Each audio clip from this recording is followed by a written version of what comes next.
What's up mga ka-engine? So, tagal na nung last upload ko. 5 years ago pa. So, last upload ko pa nun si RCS, no? So, kamusta na nga ba si RCS? Ano na ba itsura ni RCS ngayon? Asa na ba si RCS ngayon? Buhay pa ba? Lies pa ba? Tumatakbo pa ba? O maraming tanong. So, since 5 years na nakalipas, no? So, konting update lang kung nasa na nga ba si RCS.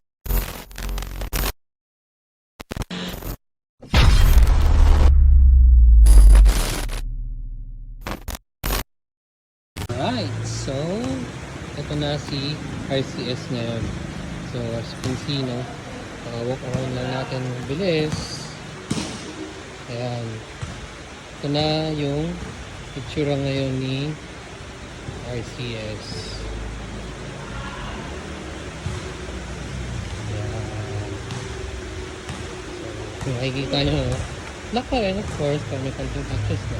Kasi muna natin sa front. So, yun yung kabilang side mirror, medyo walang kabitan, so wala muna. So, for now, ito na itsura niya, no? Meron na siyang auxiliary lights na dilaw. LED na lahat yung ilaw niyan, pati yung park light niya.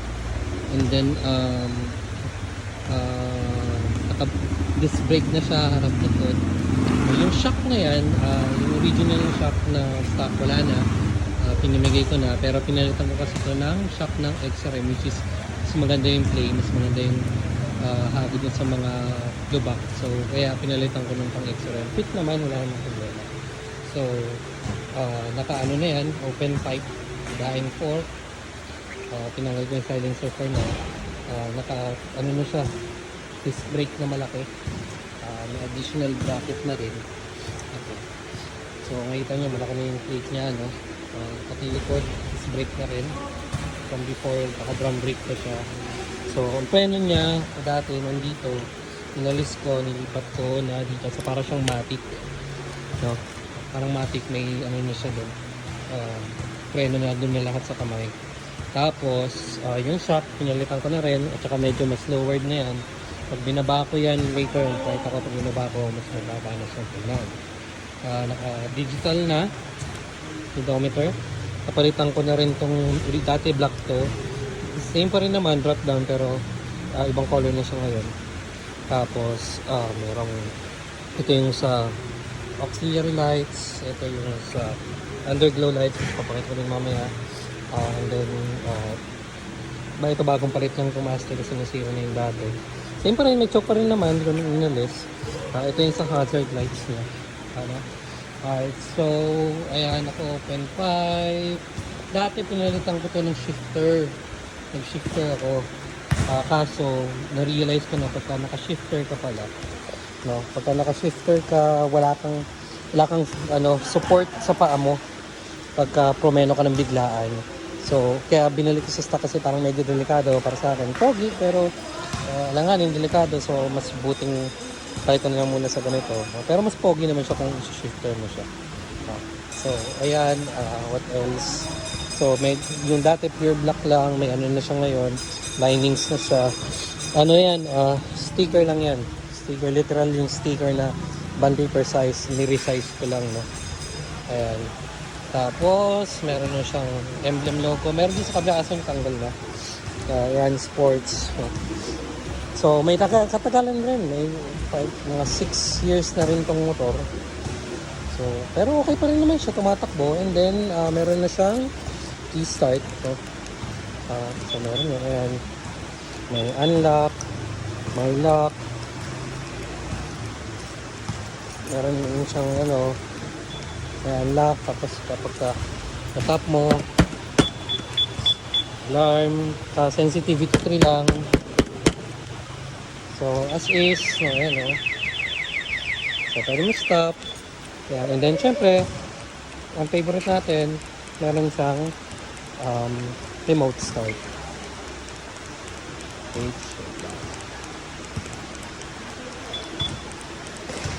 Remote start.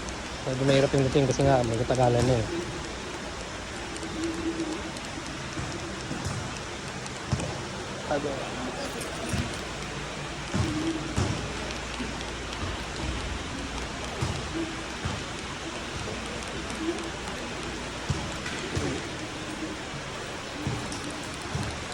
black. Right, so may remote start na siya, no?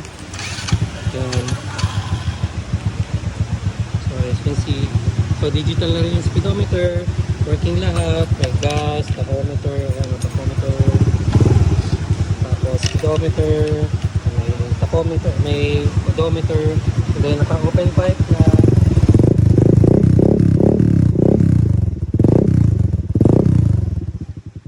So, ayan na ang itsura ni RCS ngayon.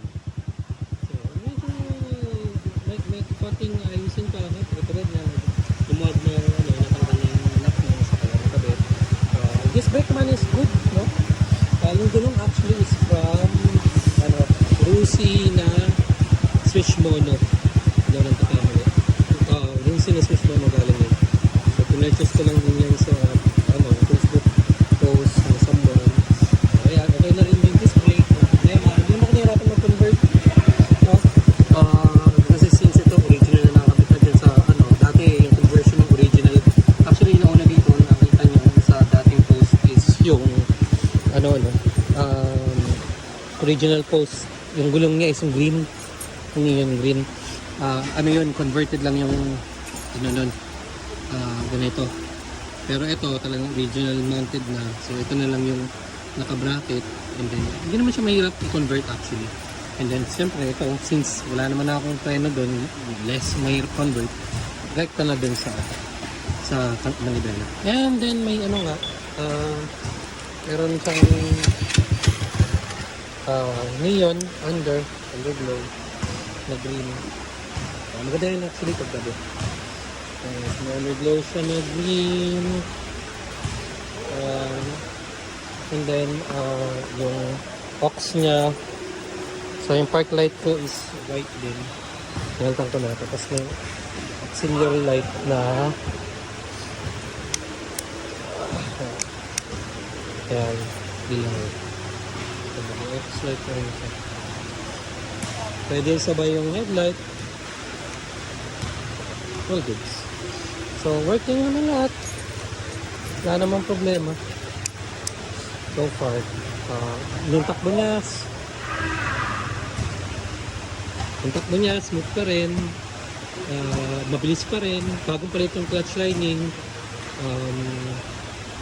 Anything else, okay naman, wala nang problema. Well, hindi ko na siya ginagamit masyado sa labas kasi auto na yung ginagamit ko madalas. Pero ito na si RCS ngayon. Follow up na lang, tingnan na natin kung ano pa. Siguro may mga ibang changes pa akong gagawin, experiments, mapalta ko. Pagka yung headlight ng iba. Pero ayun, saan ngayon, yan muna ang itsura niya. No? So, tune up more for more changes or whatsoever. So ayan guys, so sa susunod tingnan natin kung may bago pa kay RCS. Nakits ulit mga ka-engine, like and subscribe.